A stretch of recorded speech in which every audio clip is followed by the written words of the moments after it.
பௌத்தத்தினுடைய புலம்பல்களை எல்லாம் ஜீவகன் கேட்டுக்கொண்டிருக்கிறான். பௌத்தனை அழைத்தான். உன்னுடைய பிரச்சனை என்னதான், உன்னுடைய குறை என்ன என்று கேட்கிறான். அதற்கு பௌத்தன் சொல்கிறான், அனங்கமாவினே என்னுடைய மனைவி தண்ணீர் தாகம் என்று கேட்டாள். தண்ணீர் கொண்டு வர சென்ற சிறிது நேரத்திலே அவள் என்னை விட்டு பிரிந்து சென்று விட்டாள். என்னிடம் எதுவுமே சொல்லாமல் சென்று விட்டாள். அவள் ஒரு க்ஷணம் கூட என்னை பிரிந்து இருந்ததில்லை, நானும் அவளை பிரிந்து இருந்ததில்லை. ஆனால் இப்பொழுது என்னிடம் சொல்லாமலே சென்று விட்டாள். என்னுடைய துயரத்தை எப்படி நான் வெளிப்படுத்துவது என்றே தெரியவில்லை என்று சொல்கிறார். அதற்கு அழகான ஒரு பாடலை போடுகிறார்.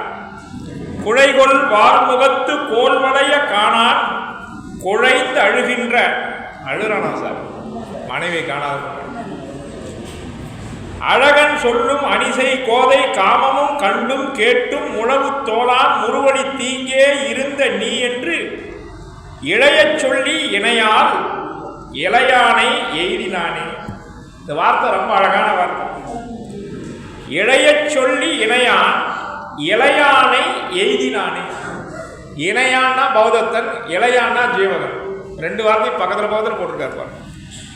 இளையான் இளையானை எய்தினானே, பக்கத்தில் வந்துட்டான், ஜீவகன் பக்கத்தில் வந்துட்டான். அது சொல்றார். இப்போ பௌத்தனுடைய துயரத்தை கேட்கிறான். நீ யாரு, எங்கிருந்து வர, உனக்கு என்ன பிரச்சனை, என்ன துயரம் அப்படிலாம் கேட்கிறார். என்னை கேளீர், என்னுற்றீர், என்ன பெயரீர், உன் பெயர் என்ன, நீ யாரு, எதுக்கு இங்க வந்த, எதுக்கு இப்ப புலம்பிட்டு இருக்க, யாரை காணோம், எல்லா கேள்வியும் லைனா கேட்கிறார். என்றார்க்கு பொன்னனங்குன்றி பொழிந்த தோல் நம்பி ஒரு பொற்பொங்குடி எண்ணு நீராலை ஈங்கே எடுத்தேன் என் பாவத்தார் பன்னூர் கேள்வியுடையேன் யான் பவதத்தன் என்பான். அவன் பேர் அங்கே சொல்கிறான், நான் தான் பவதத்தன், இந்த ஊருக்கு வரேன், என்னுடைய மனைவி தண்ணி தாக்கமாறுதுன்னு கேட்டால் எடுத்துகிட்டு வரதுக்குள்ள அவன் காணாமல் போயிட்டான். இந்த இடத்துல திருத்தக்க தேவர் ஒரு அருமையான பாட்டை போடுறார். எங்கே வாய்ப்பு கிடைக்குதோ அங்கே நம்ம ஒரு மெசேஜ் சொல்லுவார். இப்போ இவ்வளோ நேரம் சொல்லிட்டே வந்தாருங்களா, கல்வியினுடைய சிறப்பை பற்றி சொல்கிறார் சார். இவரை போல கல்வியினுடைய சிறப்பு இதுவரையிலும் யாரும் சொன்னது. கல்வி கரையில் கற்பவர் நாலு சில மெல்ல நினைக்கின் பிணிபல, இல்லைங்களா, நாலடியா. இங்கே கற்க கசடர கற்பவை கற்றபின் நிற்க அதற்கு, இது எங்க திருக்குறள். கேடில் விழிச்செல்வம் கல்வி ஒருவருக்கு மாடல்ல மற்ற திருக்குறள். ஆனால் இங்கே சொல்கிறாரு, அவ்வை சொன்னான் பிச்சை புகினும் கற்கை நன்மை. ஆனால் தேவர் சொல்கிறாரு பாருங்க, யாருக்காவது ஒருத்தருக்கு கல்வி கற்று தருவாங்கன்னு சொன்னால் உன்கிட்ட என்ன பொருள் இருக்குதோ அதை கொடுத்துட்டாவது அவங்கக்கிட்ட இருக்கிற கல்வியை நீ தெரிஞ்சுக்கணும், கற்றுக்க. பொருள் முக்கியமா கல்வி முக்கியமான, பொருள் போய் போகுது, கல்வி பற்றி இல்லைங்களா. நான் இப்போ சொல்கிறேன், எங்கள் ஊர் டாக்டர் அஜித் பிரசாத், அவருடைய தாயார் இறந்துபட்ட பிறகு அவருடைய சிற்றன்னை தான் அவரை படிக்க வச்சாங்க. படிக்க வைக்கும் பொழுது அவருக்கு காலேஜ் ஃபீஸ் கட்டுறதுக்கு ரொம்ப கஷ்டமாகி போச்சு. அவருடைய சிற்றன்னை தான் அணிந்திருந்த நகையை வைத்து அவருக்கு படிப்பு. எவ்வளோ ஒரு பெருந்தன்மை பாருங்க. ஆக நாம் அணிந்திருக்கக்கூடிய அணிகலன்கள், நாம் சேர்த்து வைக்க இருக்கக்கூடிய சொத்தை காட்டிலும் ஒருவருக்கு கல்வி மிகப்பெரிய. அதுதான் அழகா சொல்றார், கைப்பொருள் கொடுத்தும் கற்றல். கைப்பொருளை கொடுத்துட்டாவது படி அப்படின்னா என்ன அர்த்தம்? எந்த பொருளை எழுதாலும் பரவாயில்ல, கல்வி மட்டும் எழுதுறாரு. கைப்பொருள் கொடுத்தும் கற்றல் கற்ற பின் கண்ணும் ஆகும். அப்படி படிச்சுட்டுனா அந்த படிப்பு எப்படி ஆயிடும், உனக்கு கண்ணு போல ஆயிடும், இல்லைங்களா. கைப்பொருள் கொடுத்தும் கற்றல் கற்ற பின் கண்ணும் ஆகும். மெய்ப்பொருள், அதுதான் மெய்ப்பொருள், மற்றதெல்லாம் பொய் பொருள். ஏன்னா இன்னைக்கு இருக்கிறது நாளைக்கு போயிடும். படிப்பு அதுதான் அழகா ஒரு பாட்டு, திருட முடியாது, வெள்ளத்தில் போகாது, இல்லைங்களா, எவ்வளோ கொள்ளடிச்சிட்டு போக முடியாது, சுனாமி வந்தாலும் சரி, எது வந்தாலும் சரி, நம்ம கிட்ட இருக்கிற செல்வத்தை, கல்வி செல்வத்தை யாரும் எடுத்து போக முடியாது. எல்லா பொருளும் போயிடும். ஆனால் கல்வி செல்வம் நம்மளை விட்டு போக நம்மகிட்டே இன்னும் என்னன்னு கேட்டிங்கன்னா, கொடுக்க கொடுக்க வளருமே தவிர குறையாது. மற்ற எல்லா பொருளும் கொடுக்க கொடுக்க குறையும். நான் சிந்தாமணியை 3வது முறையாக இந்த தொடர் சொற்பொழிவு நடத்துகிறேன். சிந்தாமணியை பற்றி இன்னும் தெரிஞ்சுக்க முடியுதே தவிர என்னால் சிந்தாமணியிலேருந்து எதுவும் குறைஞ்சிட போகிறதில்லை. படிக்க படிக்க இன்பம் சார் இன்னும் அதிகமாக தெரியும். ஆழங்கால் பட்ட ஞானம் எப்போ வரும்? தொடர்ந்து படிச்சுக்கிட்டே இருக்கணும். வாய்ப்பு உருவாக்கணும் சார். ரொம்ப அருமையாக சொன்னார். படிக்க நேரம் கிடைக்கணும், வாய்ப்பு கிடைக்கணும். நீங்கள் சொன்னால் நம்ப மாட்டீங்க. தீனதயாள் எக்ஸ்பிரஸில் அப்பர் ஸ்லீப் தான் கிடச்சிது. அப்பர் ஸ்லீப்பில் உக்காந்துட்டு ராத்திரி 11 மணிக்கு புத்தகத்தை எடுத்தவன் வெடிகாலம் வரலையும் படிச்சுட்டு வந்தேன். ஏன்னா உங்களை போல கற்றறிந்த ஒரு சபைக்கு வரோம்னா நாம் கொஞ்சமாவது சிந்தாமணியை தெரிஞ்சுக்கிட்டு வரணும். கற்றோர் சபைக்கு வர்றதுக்கு முன்னாடி நாம் ஒரு தெளிவாக இருக்கணும். அப்போ நமக்கு படிக்கிற சூழல் இருக்கணும். இந்த மாதிரி லைட் இருக்கணும், ஃபேன் இருக்கணும், அது இருக்கணும், இது இருக்கணும், எதுவும் வேணும். படிக்கணும்னு எண்ணம் வந்துருச்சுன்னா எங்கே உக்காந்தாலும் படிக்கணும். எல்லா சூழ்நிலையும் இருந்து நமக்கு படிக்கணும்னு தோணலைன்னா ஒன்றும் பண்ண முடியாது இல்லைங்களா? அதனால் அந்த படிப்பு செல்வம். அவர் சுந்தர் சாருக்கு தெரியும் என் லைஃப்பில் எத்தனை டேர்ன் போட்டு நான் இங்கே வந்து உட்காந்துக்கிறேன். படிப்பை பெரிதாக நினைக்கிறவங்களுக்கு சூழ்நிலை பெரிதாக கருத முடியாது இல்லைங்களா? சிவ ஆதி ஐயா இருந்தாங்க, அவங்க எல்லாருக்கும் தெரியும். அவரை போல் ஒரு ஞானமான இந்த பிறவியில் பார்க்க முடியாது. அவ்வளவு ஆகமத்தை படிச்சிருக்காரு, அவ்வளவு இலக்கியத்தை படிச்சிருக்காரு. அவர் எழுதின உரை நூல் எடுத்து பாருங்க. ஒன்று வேணால் ஒரே ஒரு திருநூற்றாந்தாதி நான் அருகன் தத்துவத்தில் தொடர் எழுதிட்டு வரேன். ஒரு பாடலுக்கு கிட்டத்தட்ட ஒரு 15 நூல்கள் இருந்து மேற்கோள் கொடுக்குறாரு. அந்த 4 வரி பாட்டுக்கு இந்த சொல்லு எந்த காப்பியத்தில் வருது, எந்த இலக்கியத்தில் வந்துக்குதுன்னு. அதே நம்ம ஆகமத்தில் எங்கே வந்துக்குதுன்னு சொல்லியிருக்காரு. அப்போ அப்படியேற்பட்ட ஒரு ஞானவானலாம் இருக்கிற அந்த புத்தகத்தெல்லாம் நாம் என்ன பண்ணக்கூடாது, பொக்கிஷமாக படிக்காமல் இருக்கக்கூடாது. வாழ்க்கையில் ஒரு நாளைக்கு ஒரு ஏடாவது படிச்சிடணும். சுவாத்தியாயம் ரொம்ப ரொம்ப ரொம்ப முக்கியம் சமணர்களுக்கு. தேவ பூஜா, குருபாஸ்தி, சுவாத்தியாயம், சையமம், தானம், தப்பம் இல்லைங்களா? அப்போது நமக்கு தினசரி கடமையாகவே சொல்லிட்டு போயிருக்காங்க. நிறைய வீட்டில் பார்த்தீங்கன்னா அருகன் தத்துவம் முப்படையெல்லாம் அந்த கவர் கூட பிரிக்காமல் அப்படியே இரவானத்தில் இருக்கு. நான் ஒன்று சொல்கிறேன் உங்களுக்கு, தயவு செய்து உங்களை அன்பை பணிவோடு வணங்கி கேட்டுக்கிறேன். அருகன் தத்துவம் முக்குடை யார் யார் வீட்டுக்கு வரலையோ தயவு செய்து வர வைங்க. ஏன்னா மாதத்துக்கு ஒரு முறை பகவான் நம்ம வீட்டுக்கு வர மாதிரி அதில் அட்டைப்படத்தில் பகவான் இருக்கார். உள்ள நிறைய பகவான் படம் இருக்கும். அப்போ நம்ம வீட்டுக்கே பகவான் வராரு. அதை புத்தகமாக நினைக்காதீங்க, அது பகவானுடைய வருகையாக நினைக்க. எவ்வளவோ செலவு பண்ணிட்டு போகிறோம், எவ்வளவோ செலவு பண்ணிட்டு போகிறோம். அதனால் தயவு செய்து அருகன் தத்துவம் முக்குடையும் நம்ம வீட்டுக்கு வர வைங்க. வந்ததும் அந்த புத்தகத்துக்கு அவ்வளோ ஒரு முக்கியத்துவம் கொடுத்து அன்றைக்கே படிச்சிருங்க. பெரிய 50 பார்த்தீங்களா கையில் வச்சுருக்காரு, கையில் வச்சுருக்காரு. நீங்கள் தவறாக நினைக்க மாட்டீங்க. ஒரு கட்டுரை எழுதுறதுக்கு ஒவ்வொருத்தரும் எத்தனை மணி நேரம் உழைக்கிறாங்கன்னு உங்களுக்கு தான் தெரியும்.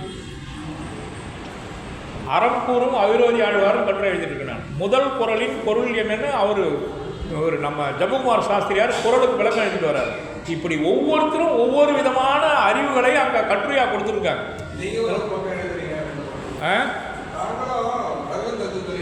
ஆமாம் ஆமாம் சார், ஆமாம். அவிரோதி ஆழ்வார் எழுதுறது. அப்போது நீங்களாம் படிப்பீங்கன்னு தான் நாங்கள் எத்தனை மணி நேரம் முயற்சி பண்ணி எழுதிட்டு இருக்கோம். தயவு செய்து அந்த நம்ம புத்தகத்தை வர வச்சுட்டோம்னா கண்டிப்பாக நம்ம என்ன பண்ணுவோம், அதனால் ஒரு மணி நேரம் செலவு பண்ணிங்கன்னா போதும், படிச்சிடலாம்.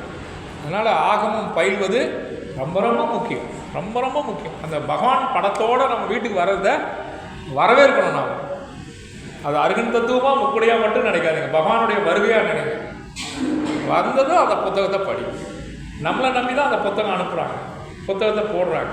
இப்போ நாமளே வாங்கலைன்னா, நாம் இருக்கிறதே கொஞ்சம் பேர், நாமும் வாங்கலைன்னா அந்த புத்தகத்தை அப்புறம் யார் பயன்படுவாங்க சொல்லுவோம். அதனால் எந்தெந்த வகையில் நம்ம அறிவை பெருக்கிக் கொள்ள முடியுமோ பெருக்கிக் கொள்ள. கேட்டல், இசை கேட்டல், தத்துவம் கேட்டல், தத்துவம் பயிலுதல், இப்படி தான் பல வகையாக நம்ம அறிவை வளர்த்துக்கணும். அறிவை விருத்தி செய் அகண்டமாக்கு விசால பார்வையால் விழுந்து மக்களை மானுட சமுத்திரம் நான் என்று யாரு பாரதிதாசன் சொல்லியிருக்காங்க. விசால பார்வையால் விழுந்து மக்களை மானிட சமுத்திரம் நான் என்று கூ. அவன் சொல்றான் பாருங்க, அறிவை விரிவு செய் அகண்டமாக்கு விசால பார்வையால் விழுந்து மக்களை. இப்ப இது பெரிய கொள்கலம். நீங்க எவ்வளவு படிக்க படிக்க படிக்க இந்த மூளை ஸ்டோரேஜ் பண்ணிட்டே இருக்கும். அப்ப பல கற்ற அறிந்தராக இருந்தாதான் நாம இந்த பூமியில வாழறதுக்கு. அதனால எனக்கு நேரம் இல்லை, எனக்கு ஓய்வு இல்லை, எனக்கு பார்வை இல்லை, எனக்கு கண்ணாடி போட்டால் தான் படிக்க முடியும், எனக்கு 100 வாட்ஸ் பல்ப் இருந்தால் தான் படிக்க முடியும். இருக்கும், உண்மை. சிலருக்கு உடம்புல பிரச்சனை இருக்குது, நான் இல்லைன்னு சொல்லலை. ஆனாலும் நாம் முக்கியத்துவம் கொடுத்தோம்னா நாம் சாஞ்சாவது படிக்கிறோம். அந்த காலத்தில் இருந்த பெரியவங்களாம் நான் பார்த்துருக்கேன், அப்படியே சாயவே மாட்டாங்க, நடுப்புற உட்காந்துருப்பாங்க, அப்படியே படிப்பாங்க. 3 மணி நேரம் 4 மணி நேரம் படிப்பாங்க இல்லைங்களா? பாருங்க, எனக்கு பின்னாடி திண்டுலாம் கொடுத்துட்டாங்க, நீங்கள் சாஞ்சி சௌகரியமாக உட்காந்துங்க. இந்த வசதிலாம் இருந்தாலும் படிக்கணும்னு என்ன வேணும், தயவு செய்து படிச்சிருங்க. அடுத்து சொல்றாரு பாருங்க, மெய்ப்பொருள் விளைக்கும் நெஞ்சின் மெலிவிற்கோர் துணை. எப்போ நமக்கு நெஞ்சு தடுமாட்டம் வருதோ, மனசு தடுமாறுதோ, தடுமாறும் போது ஊன்றுகோல் போல நமக்கு இருப்பது எது? கல்வி இல்லைங்களா? பொய் பொருள் பிறகு அருமையாக போட்டுக்காரு. பொய் பொருள் பிறகு என்னன்னு அர்த்தம்? நாம் தேடுற மற்ற பொருள் அத்தனையும் பொய் பொருள் இல்லைங்களா? பொன்னாம் எது? நாம் படிக்கிற கல்வி எப்படிப்பட்டதான்? பொன்னாம் புகழுமாம் துணைவியா, துணையாக வரும், பொன் போலது. எத்தனை வார்த்தை போடுறாரு பாருங்க. அப்போ மனிதனுக்கு புகழ் எங்கிருந்து வருது? படிக்கிற கல்வியால் வருது. ஒரு மனிதனுக்கு புகழை தேடி தருவது, நிலைத்த புகழை தேடி தருவது அவன் கற்ற கல்வி. அதனாலதான் அரசன் இருக்கான், ஒரு ஏழை இருக்கான். 2 பேர்ல யாரை முதல்ல கூப்பிட்டு உட்கார வைப்பாங்கன்னா படிச்சவனு தான் கூப்பிட்டு உட்காரு இல்லைங்களா? ஏன்னா அரசனுக்கு அந்த நாட்டில் தான் சிறப்பு, படித்தவனுக்கு கற்றோருக்கு சென்ற இடமெல்லாம் சிறப்பு. படிக்காதவங்க தான் எந்த ஊருக்கு போனாலும் கட்டுச்சோறு கட்டி போடுவான், படித்தவன் கட்டி போக வேண்டியதே இல்லையா? வாங்க வாங்கன்னு கூப்பிட்டு சாப்பாடு போடுவாங்க. ஆற்றுனா வேண்டுவது இல், யாருக்கு? படித்தவனுக்கு. போகிற வழிக்கு சாப்பாடு கட்டி போனா சார், நம்ம படிப்பு நம்மளை கூப்பிட்டு கொடுக்கும் இல்லைங்களா? புகழை தரும். ஆகவே அந்த புகழ் பெருமை படிப்பு கொடுக்கும். அதனால படிப்பை படிங்கன்னு சொல்றாரு. பொய்ப்பொருள் பிறக பொன்னா புகழுமாம் துணையுமாகும் இப்பொருள் எய்தி நின்றி இறங்குவது என்ன என்றார். அந்த பவதத்தனுக்கு அறிவு கண்களை திறக்கிறாராம் ஜீவகன் சொல்லி, படிப்பு தாண்டா உனக்கு ஒரு விளக்கத்தை கொடுக்கும் அப்படின்னு. அப்படியே மாற்றி போடுறாரு. இங்க பெண்களின் இயல்பை பற்றி சொல்றாரு. ஏன்னா அந்த அனங்கமாவினை நடந்துகிட்ட சொல்றாரு. இவன் ஜீவகங்கிட்ட நடந்துகிட்ட முறையை நினைச்சு பார்க்கிறார். ஆனால் பவதத்தன் தன்னுடைய மனைவியினுடைய உயர் குணங்கள் அவன் பட்டியல் போட்டு கதறத்தையும் பார்க்கிறார். இவருக்கு ஒரு நகைப்பு வருது. அடடா, நீ இவ்வளவு உயர்வா உன் மனைவியை நினைச்சிட்டு இருக்க, ஆனால் கொஞ்ச நேரத்துக்கு முன்னாடி உன்னுடைய மனைவி என்கிட்ட நடந்துக்கிற முறையை நீ பார்த்துருந்தீங்கன்னா இதெல்லாம் சொல்லியிருக்க மாட்டேன் அப்படின்னு சொன்னவர் வேற யாராவது ஒரு ஆணா இருந்தா, இங்க வாயா, நீ இவ்வளவு சொல்ற உன் மனைவி பத்தி, இப்படிலாம் நடந்துக்கிட்டாயான்னு அந்த குடும்பத்தை 2ஆக்கி போட்டுட்டு இருப்பான். அதான நம்மளால தெளிவாக செய்கிற வேலை. ஆனால் ஜீவகன் கூப்பிட்டு அதெல்லாம் மறைச்சிட்டு இந்த காட்டில் தன்னந்தனியாகவும் மனைவி விட்டுட்டு போகலாமாப்பா? ஒரு பெண்ணாச்சு அவளை விட்டுட்டு போகலாமா? அப்படி விட்டுட்டு போகாத, இனிமேல் அவளுக்கு நல்ல புத்திமதி சொல்லி இன்னும் ஒரு சொல்கிறார். அவன் மனைவி மேலே அவனுக்கு விருப்பம் வர மாதிரியும், இவனுக்கு திரும்பி அவன் மேலே ஒரு விருப்பம் வர மாதிரியும் மந்திரத்தை சொல்லி கொடுக்குறான் சார் ஜீவகன். அதுக்கு மந்திரம் இருக்கு. அந்த மந்திரத்தை சத்தமாக சொல்கிறார். அதை பவதத்தன் 5 முறை சொல்கிறான், இவனும் சொல்கிறா. மீண்டும் அவர்களுக்குள்ளான அந்த அன்பு, மாறாத அன்பு வந்துருக்கு. அந்த மந்திரத்தை ஜீவகன் சொல்லி கொடுக்குறான். அப்போ ஒரு குடும்பத்தில் பிரச்சனை வரும்போது பெரியவர்கள் என்ன செய்வாங்களாம்?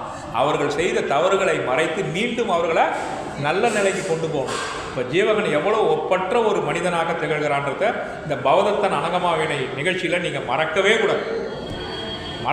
அப்போ இதிலிருந்து நாம் என்ன தெரிஞ்சுக்கிறோம்? யாராவது தவறு சூழ்நிலை காரணமாக தவறு செய்துவிட்டால் அந்த தவறை பெரிதுபடுத்தி யாரிடமும் சொல்லாமல் அவர்களுக்கு நல்லதை சொல்லி மீண்டும் அவர்கள் நல்ல வழியில் போகிறதுக்கு வழிகாட்டணும். அப்படி முடியலன்னா நீ ஒதுங்கிக்கணும். அவர்கள் செய்த தவறை வெளிச்சம் போட்டு காட்டவே கூடாது. ஜீவகன் பார்த்தீங்களா? நான் இந்த கதையின் மூலமாக நாம் சொல்ல வேண்டியது, நாம் கற்றுக்கொள்ளக்கூடிய விழுமியங்கள் அதான் இல்லைங்களா? ஒரு சூழ்நிலை கைதி, அவங்க 2 பேரும் ஏதோ தவறு செய்யறதுக்கு அந்த அனங்கமாவனே தவறு செய்ய முனைஞ்சிட்டான்.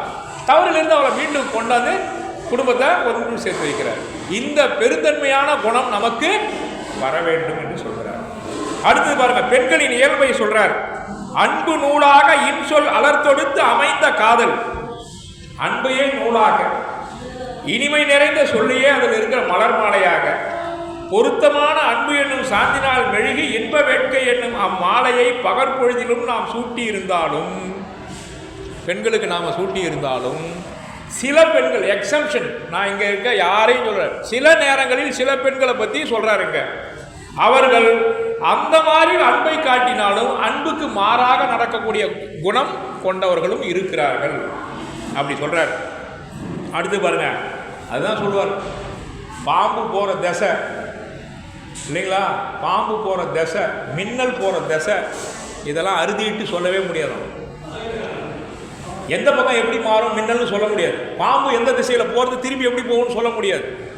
அதுபோல பெண்களுடைய மனதும் எப்படி மாறும்னு யாராலையும் சொல்ல முடியாது அப்படின்னு யாரை பற்றி சொல்கிறார்? அந்த அனங்கமாவனைக்கு சொல்கிறார். இதை நீங்கள் யாரும் நான் இங்கே இருக்கிற பெண்களை குறைச்சி மதிப்பிடுற மாதிரியோ இல்லை எந்த பெண்களையும் குறைச்சி மதிப்பிடுற மாதிரியோ அவர் சொல்லலை. நீங்கள் புரிஞ்சுங்க.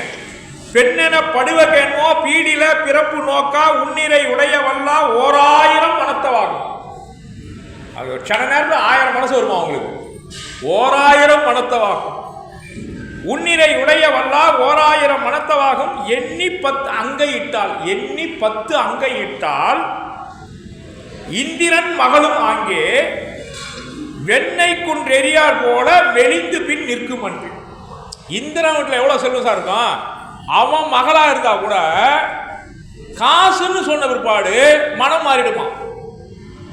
இந்திரன் மகளும் ஆங்கே எண்ணி 10 அங்கை இட்டால் இந்திரன் மகளும் ஆங்கே வெண்ணெய் குன்று எரியுது போல. வெண்ணெய் குன்றுல நெருப்பு வச்சா அந்த வெண்ணெய் எப்படி உருகுமோ அப்படி அந்த இந்திரன் மகளாக இருந்தாலும் பணம், தங்கம், வைரம், வைடூரியம் போன்ற விலை மதிப்பற்ற பொருள்களுக்கு மனம் உருகுவார்கள் என்று சொல்கிறார். அடுத்து பாருங்க, ஆனால் குலமகளினுடைய சிறப்பை சொல்றார். இதுதான் நம்ம எல்லாருக்கும் பொருந்துற பெண்களுக்கு தான். என்ன பாருங்க, குலமகளை சொல்லிட்டாரு, அங்க வேற பெண்களை சொன்னார். சாமனில் சாதல் நோதல் தன்னவன் தனந்த காலை பூமனும் புனைதல் இன்றி பொற்புடன் புலம்ப வைகி காமனை என்றும் சொன்னார். கணவர் கை தொழுது வாழ்வார். காமனே எதிர நின்றா கூட அவனை கை தொழ மாட்டாங்க, கணவனை தான் கை தொழுது வாழ்வார். கண் கண்டாலும் கணவன் இல்லைங்களா, இல்லைங்களா, கல்லானாலும் கணவன்.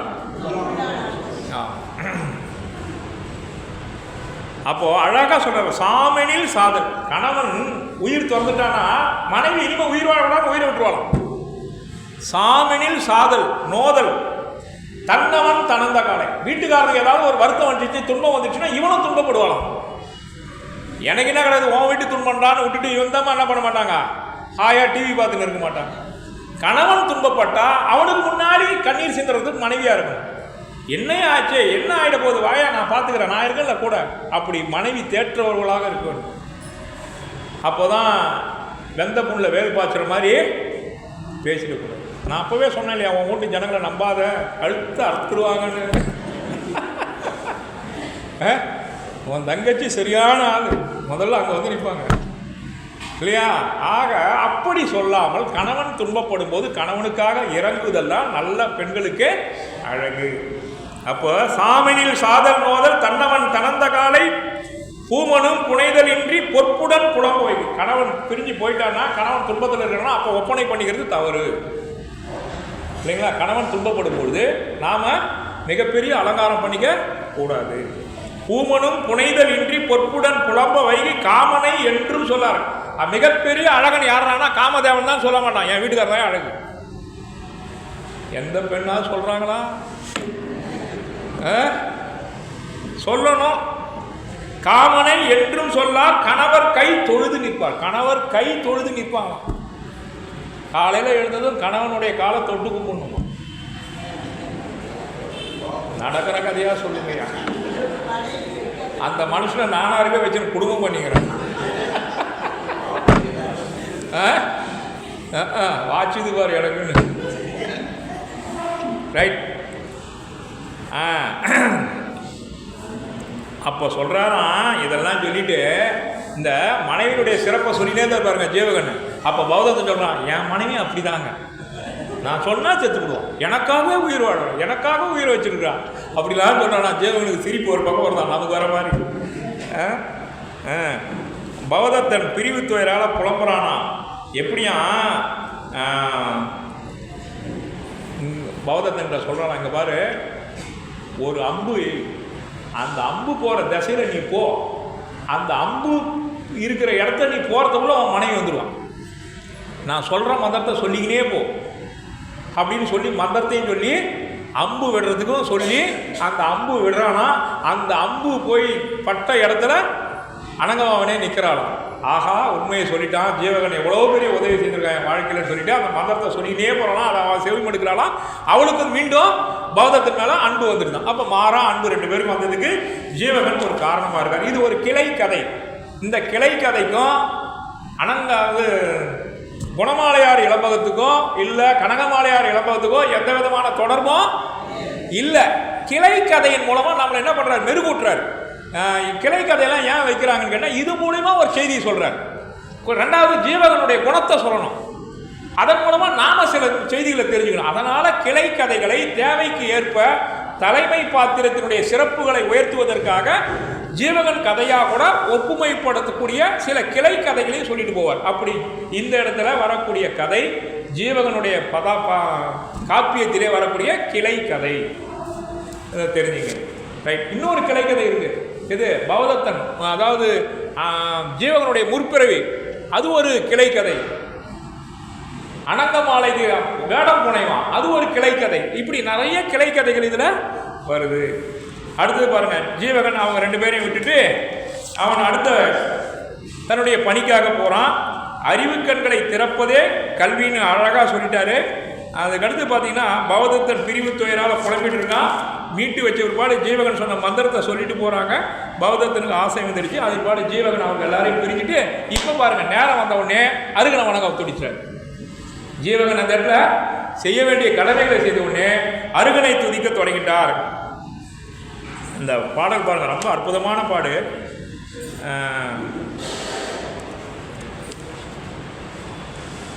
தீவினைகள் நீக்கணும்னா நீங்கள் ஒன்றும் பண்ணாதீங்க, அருக தேவனை வணங்குங்கன்னு திருத்தக்க தேவர் சொல்கிறார். நிறைத்த தீவினை நீங்க நெடுங்கனார் வரைக்கண் ஏரலின் வாளரி பொற்சிலம்பு உரைத்து மின்னருள் மேற்கிடந்தாலும் ஒத்து அரைத்த அத்தகம் ஆர்ந்தோர் பாலவம். ஆக நீங்காது பெருகி வரக்கூடியது எதிரான நம்ம வாழ்க்கையில் எது சார்? நீங்காம பெருகி வர்றது எது நம்ம வாழ்க்கையில்? நமக்கு தெரியாமே நம்மகிட்ட அதிகமாக சேர்ந்துக்கிட்டே இருக்கு. ஒன்று எது? கோபம். ரைட். நமக்கு தெரியாமே நம்மகிட்ட அதிகமாக சேர்ந்துட்டு இருக்கு. தீவினை நாம இயற்கையாக தான் இருக்கோம், ஆனால் தீவினை வந்து சேர்ந்துக்கிட்டே இருக்கு. அப்போ தீவினையை நீக்கணும்னா நிறைத்த தீவினை, அவர் வார்த்தை போறவர், நிறைத்த தீவினைனா அதிகமாக இருக்கிற தீவினை, நீங்காது பெருகி வளரும் தீவினை, அந்த தீவினைகளை நீக்குமாறு செய்ய வல்லவன் அருகதேவன் சொல்றார். அடுத்தது பாருங்க, ஆரவாரமிக்க மக்கள் கூட்டம், அதெல்லாம் சொல்லிட்டே வர்றார். சூரிய ஒளியும் மின்னலும் பிணைந்த காட்சி, அந்த சூழ்நிலையெல்லாம் சொல்லிட்டு வர்றாரு. அதுக்கடுத்து அருக பெருமானை வணங்குறார். அங்கே மலை மேலே ஒரு அருகன் கோயில் இருக்கான், திருநரங்குன்றம் மாதிரி. அந்த மலை மேலே இருக்கிற கோவிலில் அதிகமாக யார் போய் வணங்குறாங்கன்னு கேட்டீங்கன்னா பெண்கள் தான் வணங்குறாங்களாம். மலை மேலே அருகன் கோயில் இருக்கு. அங்கே கோவிலுக்கு அருக பகவானுக்கு தேவையான சாந்தும் அந்த ஊதுவத்தி சொல்கிறேன் இல்லைங்களா, அதெல்லாம் எடுத்துகிட்டு போகிறாங்களாம். பெண்கள் ஆரவாரத்தோடு போகிறாங்களாம். அப்போது கோவிலுக்கு போகிறோம்னா ஒரு ஈடுபாட்டோடு போகணும். அத்தை கூப்பிட்டாங்க, மாமி கூப்பிட்டாங்க, பக்கத்து வீட்டு அம்மா கூப்பிட்டாங்கன்னு கோயிலுக்கு அவங்களுக்கு பேரை சொல்லிட்டு போகக்கூடாது. நமக்கு ஒரு ஈடுபாடு இருந்து செய்யணுமா. அப்போ பழங்கள், காய்கறிகள் இதெல்லாம் எடுத்து போவாங்க. இல்லை, பழங்கள் எடுத்து போவாங்க, பூக்கள் எடுத்து போவாங்க, தீபம் தூபம் எடுத்து போவாங்க. இந்த மாதிரி பொருட்கள் எல்லாம் எடுத்துக்கிட்டு பெண்கள் ஆரவாரத்தோடு அந்த கோயிலுக்கு போகிறாங்களாம். அவங்க எழுப்புகிற ஒளிகளை பற்றி சொல்கிறாரு. அதுக்கு பிறகு அருக பெருமானை வாழ்த்தி வணங்குறானா. ஜீவகன் அந்த மலைக்கு மேலே ஏறுறானா. அது ஒரு இடம் சொல்கிறார், மூங்கில் வேற பிடிச்சிட்டு மேலே ஏறுறான். அவ்வளோ உயரத்தில் இருக்கார் அருக பகவான். அப்போ அந்த வழியாக போகிறானா அந்த மாதிரி சொல்கிறாரு. இந்த 1609 பாட்டு பாருங்கள். அதுலேருந்து ஒரு 3-4 பாட்டு அருகனுடைய சிறப்பை சொல்கிற பாட்டு. முனிமை முகடாய மூவா முதல்வன் தனிமை தலைமை தனதுதான் என்ப. தனிமை தலைமை தனதுதான் என்றால் பனிமலர் தூய் நின்று பழிச்சாவா என்ன. ஒப்புயர்வற்ற தலைவன் 3 உலகத்துக்கு அருகதேவன் தான் தெரிஞ்ச பிற்பாடும் அந்த அருகதேவனை போய் வணங்காமல் இருக்காங்களே, இது எவ்வளவு பெரிய குற்றம் அப்படின்னு கேட்குறாரு. அடுத்து பாருங்க. மலரேந்தும் சேவடிய மாலென்ப மாலால் அலரேந்தி அஞ்சலை செய்து அஞ்சப்படுவான். அலரேந்தி அஞ்சலை செய்து அஞ்சப்படுமேல் இளரே மலரெனினும் ஏத்தாவார். பூக்களை சொரிந்து பகவானை வணங்கணும், அப்படி வணங்காம பலர் இருக்காங்களே, என்ன பண்ணுறது இல்லைங்களா அப்படின்னு கேட்குறாரு. களீசேர் கனையுடைய காமனையும் காய்ந்த காமனையும் கடிந்தவர் அருகபெருமான். மலரம்புகளை ஏந்திய மன்மதனையும் வென்றவர் அருள்குடி கொண்ட அரங்களின் தலைவன் அருகதேவன். அத்தகைய அருள்மொழியும் அருள் நிறைந்த அந்த அண்ணலை நாம் இன்னும் அவருடைய குணங்களை சொல்லி வணங்காமல் இருப்பது சிறப்பான்னு கேட்குறார். நம்முடைய அறியாமைன்னு சொல்கிறார். அப்போது பகவான்கிட்ட போனீங்கன்னா எப்படி சார் வணங்கணும், என்ன சொல்லி வணங்கணும்னா அவருடைய என் குணங்களை சொல்லி வணங்கணுமா. 1008 திருநாமங்கள் 108 திருநாமங்கள் இருக்கு இல்லைங்களா, என்ன நினைக்கிறீங்க அது? அந்த அருகதேவனுடைய சிறப்புகளை. அப்போ அவங்க சொல்லும்போது நம்ம காது கொடுத்து கேட்கணும். அங்கே அவர் மாட்டு சகசரநாமம் படிக்க நம்ம வீட்டு சகசரநாமத்தை சொல்லிட்டு இருந்தோன்னு வச்சுங்களேன், பிரயோஜனம் இல்லை இல்லைங்களா. சகசரநாமம் என்பது என்ன? அம்மனுக்கு படிக்கிறாங்க, ஜோலாமாலினிக்கு படிக்கிறாங்க, தர்மதேவிக்கு படிக்கிறாங்க, அருகதேவனுக்கு படிக்கிறாங்கன்னா அவங்களுடைய சிறப்பை சொல்கிறாங்க. அதில் ஒரு வரியிலும் ஒரு சிறப்பு இருக்குது. அதை கவனமாக கேட்கணும், என்ன சொல்கிறாங்கன்னு கேட்கணும். அப்போ நாம் என்ன பண்ணணும்? நமகான்னு சொல்லணும், ஓம் நமகான்னு சொல்லணும். அப்போனா என்ன அர்த்தம்? அப்படியே ஆகட்டும், நானும் உன்னுடைய குணங்களை வச்சுக்கிறேன், வணங்குகிறேன் அப்படின்னு அர்த்தம். அதையும் சொல்லாமல் நம்ம உட்காந்துருந்தோம்னா வந்ததனுடைய பயனே நமக்கு இல்லாமல் போயிடும். ஆக மத்தியம நாட்டினை அடைகிறான். அங்கே ஆலை கரும்புகளை பிழிகிறார்கள். அந்த சத்தம் இடி முழக்குவது போல இருக்குதான். அந்த ஆலையில் கரும்பு ஆடுற ஆலையிலேருந்து வர சத்தம் நீங்களாம் கேட்டிருப்பீங்கன்னு நினைக்கிறேன். அப்போ கையால் ஆடும் பொழுது அது ஒரு அருமையான சத்தம் கேட்கும். அந்த வாசனை 3 கிலோமீட்டர் கிட்டத்தட்ட அந்த வாசனை, கரும்பு பாலோட வாசனை கேட்கும். அவ்வளோ சுவையாக இருக்கும் அந்த வாசனை பார்க்குறதுக்கு. அங்கே அந்த வெள்ளம் யார் கேட்டாலும் இல்லைன்னு சொல்ல மாட்டாங்க. அதான் ஒரு பியூட்டி. கரும்பு ஆடுறவங்க பெரும்பாலும் நைனார்களாக தான் இருப்பாங்க. அப்போ கேட்டாங்கன்னா யானை எடுத்துகிட்டு வருவாங்க, பாத்திரம் எடுத்துகிட்டு வருவாங்க, கரும்பு புல்லுக்கு கொடுப்பாங்க. அவங்களுக்கு பாரு வெள்ளம் கொடுக்கணும், கரும்பு பால் கொடுக்கணும், கரும்பு கொடுக்கணும். அப்படி கேட்குறவங்களுக்கு இல்லைன்னு கொடுத்த சமுதாயம் நம்முடைய சமுதாயம். கருப்பஞ்சாறு பாயும் வளமிக்க நாடு. அந்த அருமையான நாட்டுக்கு வராரு. இதில் நிறைய ஓமைகள்லாம் இருக்குது. ஒரு பெண் குரங்கு என்ன பண்ணுதான், ஆண் குரங்கு பெண் குரங்குள்ள ஒரு சின்ன வருத்தம் வந்துருச்சான். அப்போது ஆண் குரங்கு என்ன பண்ணுதான், கோவத்தில் பாக்கு மரத்தில் இருக்கிற பாக்கை பறிக்குதான், பறித்து பெண் குரங்கு மேலே போடுதான். இந்த பாக்கு மரத்தை பார்க்கும்போது படிச்சுனே பாருங்க இந்த பாட்டை. நேற்று சிகிச்சையிலேருந்து உப்புச்சத்துலேருந்து வரும்போது அங்கே பார்த்தீங்கன்னா சுற்றி பாக்கு மரம் தான். அந்த பாக்கு மரத்தில் கொலையாக பாக்கு இருக்கா. இங்கே இந்த பாட்டை படிச்சுனா ஆஹா அருமையான பாட்டு, அருமையாக கவனித்து எழுதியிருக்காரு. இது நடந்திருக்கோம். ஒரு ஆண் குரங்கு பெண் குரங்கு மேலே அந்த காயை பறித்து போட்டிருக்கோம். அதை இங்கே அழகாக பதிவு செய்திருக்காரு. அந்த மாதிரியான சோலைகள்லாம் அவர் பார்த்துட்டு வராரு. அடுத்தது பார்த்தீங்கன்னா வெளிரிலா கேள்வியான ஒரு வார்த்தை போட்டிருக்காரு சார் 1617 பாட்டில். வெளிரிலா கேள்வியான். கேள்வினா கேட்குற குணமுடையவன் அர்த்தம். வெளிருனா அறிவு இல்லாத தன்மைக்கு சொல்வார். வெளிரிலா கேள்வியான்னா என்ன அர்த்தம்னா 2 இடத்துல 2 விதமாக சொல்லியிருக்காரு. வான் சுவை அமிர்தமன்னால் விசையை பிரிதல் ஆற்றேன் வேந்தன் நீயாகி வையம் இசைப்பட காத்தல் வேண்டும் கட்டிக்காரன் சொல்லுவார். அங்க வெளிரிலா கேள்வியானை வேறு கொண்டு இருந்து சொன்னான் அப்படின்னு சொல்லுவான். நிலம் திரு நீங்கும் என்று நிமித்தகன் நெறியில் சொன்னான்னு சொல்கிற இடத்துல அவனுங்கெல்லாம் விட்டுட்டு கட்டிக்காரனை மட்டும் கூட்டும் போய் வெளிரிலா கேள்வியானை வேறு கொண்டு இருந்து சொன்னான் அப்படின்னா என்ன அர்த்தம்? அங்கே வெளிரிலா கேள்வியான் யார்? நிமித்தகன். அவனெல்லாம் விட்டுட்டு அறிவில்லாத கட்டிக்காரனை தனியாக கூட்டு போய் ஆட்சி கொடுத்தான்னு அர்த்தம். வெளிருன்னு முடிகிற குரல் இருக்குது. அடுத்த கூட்டத்தில் யார் சொல்கிறீங்க பார்ப்போம் அந்த குரலை. வெளிருன்னு முடியும் ஒரு குரல். நீங்கள் இதுக்காக திருக்குறள் புக்கை போய் தேடி பார்த்து எனக்கு அடுத்த வாரம் சொல்லணும் வெளியிரு அப்படின்னு முடியும். ரைட். அப்படின்னா என்ன அர்த்தம்னா, வெளியிருனா அந்த குறளுக்கு அர்த்தம் மட்டும் நான் சொல்கிறேன். எவ்வளவு படிச்சிருந்தாலும் அவங்கக்கிட்டேயும் சில அறியாமை இருக்கும். எவ்வளவு படிச்சிருந்தாலும் சரி அவங்கக்கிட்டேயும் சில அறியாமை இருக்கும். நான் அது ஒரு சின்ன கதை சொல்கிறேனே. ஒரு பெரிய பண்டிதர் ஆற்ற கடக்கணும். படகோட்டிக்கிட்ட கூப்பிட்டு என்ன அந்த கரையில் விடுப்பான்னார். ரைட் வாங்கிட்டான். படகோட்டி படகை தோட்டுறாரு, கலப்புறாரு. இவர் உள்ளே உட்காந்துக்கிறார். இவர் மெத்த படித்து அந்த ஞான பண்டிதர். இவர் அந்த மமதை வேற இவருக்கு. படகோட்டி திருக்குறள் படிச்சிருக்கியா? சாமி இந்த படகு ஓட்டுறத தவிர எனக்கு வேற எதுவும் தெரியும். அடப்பாவி நாலடியாக படிச்சிருக்கியா? அதுவும் படிக்கல சாமி. போனா போதுடா ஆத்திச்சுடியாவது படிச்சிருக்கியா? நான் எதுவுமே படிக்கல சாமி. சரி சிந்தாமணியாவது படிச்சிருக்கியாடா? சாமி கொஞ்சம் இருங்க, சுழல் அதிகமாக இருக்குது, தண்ணி அதிகமாக வருது, நம்ம தப்பிக்கிறதே அரிதாக இருக்கும் பொழுது, இருக்கிறதுக்கு கொஞ்சம் இருங்க அப்படின்னா படகு கழுவுற சூழ்நிலை வந்து, சாமி உங்களுக்கு நீச்சல் தெரியுமான்னு. அடப்பாவி நான் அதை கற்றுக்கலான்னார். வாழ்க்கையே போகுதுன்ட்டு அவன் என்ன பண்ணிட்டான், குச்சி அண்ணாண்ட கரைக்கு. இப்போ இவர் எத்தனை படிச்சிருந்தாலும் இவர் உயிரை காப்பாற்று. அப்போ எவ்வளவு படிச்சிருந்தாலும் ஒன்றில் பெரியார் ஒன்றில் சிறியார். அப்போ எல்லாம் எல்லாருக்கும் தெரிஞ்சிடாது. எல்லாம் தெரிஞ்சிருக்கும், சிலதில் ஒன்றுமே தெரியாமல் இருக்கும். அதனால் யாரை கண்டும் நாம் ஏளனமாக நினச்சிடக்கூடாது இல்லைங்களா? உருள் பெருந்தேருக்கு அச்சாணி அன்னார் உடைத்து, உருவு கண்டு எல்லாமை வேண்டும், உருள் பெருந்தேருக்கு அச்சாணி அன்னார் உடைத்து. யாரையும் உருவத்தை பார்த்து எடை போட்டுறாத, அவங்களுடைய பவரு தெரியாது.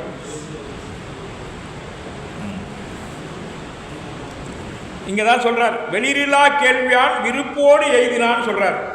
கேள்வி ஞானம் மிகுந்தவன் அர்த்தம். வெளியிலா கேள்வியான்னா அறியாமை இல்லாதவன் அப்படின்னா அர்த்தம். நெகட்டிவ் பாயிண்ட்ல சொல்கிறார். அப்போ அறிவுடையவன் அர்த்தம். வெளியிலா கேள்வியான்னா அவன்கிட்ட இருக்கிறது எல்லாமே ஞானம் அப்படின்னு அர்த்தம். வெளியிலா கேள்வியான். அதனால தான் சீல கடலாடின்னு வரும் ஜீவகனை சொல்லும்போது. என்னன்னா கடலை நீந்தினான்னு சொல்லியா, கடலை கடந்தவன்னு சொல்றார். சீலக்கடலை ஒழுக்க கடலை கடந்தவன்னு சொல்றார் ஜீவகன்.